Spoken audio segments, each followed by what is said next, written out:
Albert Einstein once said, everybody's a genius. But if you judge a fish by its ability to climb a tree, it will live its whole life believing that it is stupid.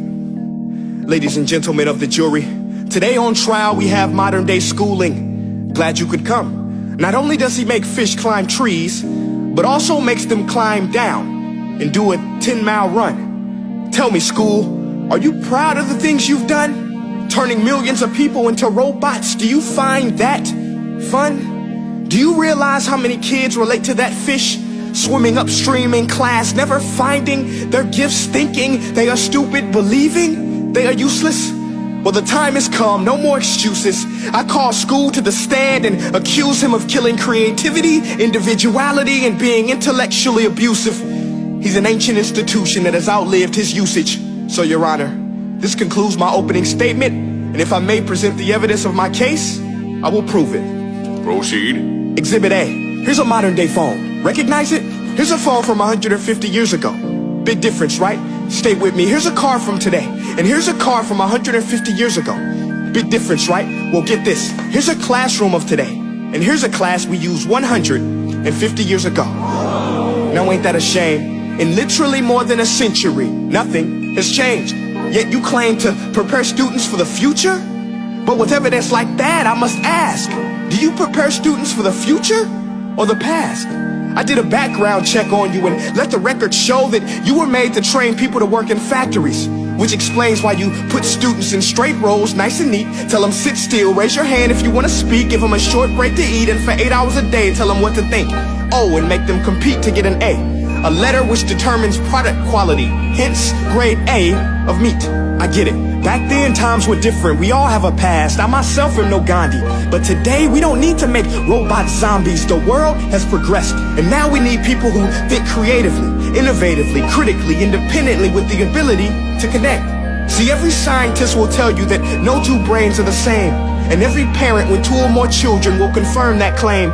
So please explain why you treat students like cookie cutter frames or snapback hats, giving them this one-size-fits-all crap. Watch your language. Sorry, Your Honor, but if a doctor prescribed the exact same medicine to all of his patients, the results will be tragic. So many people will get sick, yet when it comes to school, this is exactly what happens. This educational malpractice, where one teacher stands in front of 20 kids, each one having different strengths, different needs, different gifts, different dreams, and you teach the same thing the same way? That's horrific. Ladies and gentlemen, the defendant should not be acquitted. This may be one of the worst criminal offenses ever to be committed. And let's mention the way you treat your employees. Objection. Overruled. I want to hear this. It's a shame.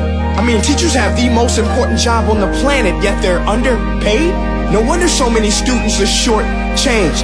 Let's be honest, teachers should earn just as much as doctors, because a doctor can do heart surgery and save the life of a kid, but a great teacher can reach the heart of that kid and allow him to truly live.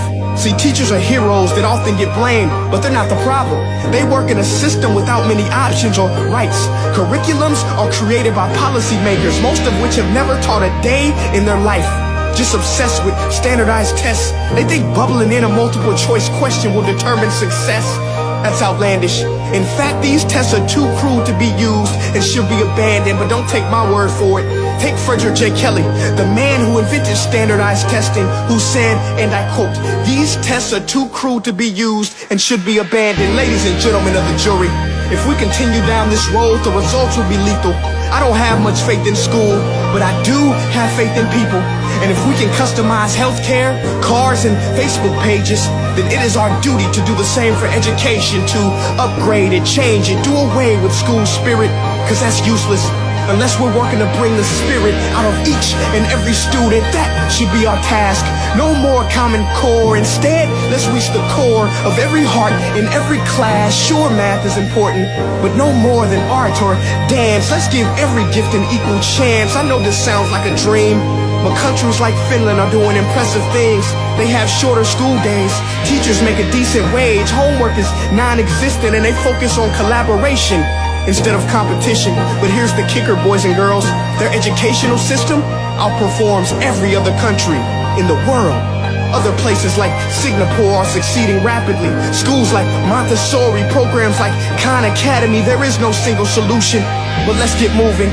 Because while students may be 20% of our population, they are 100% of our future. So let's attend to their dreams, and there's no telling what we can achieve.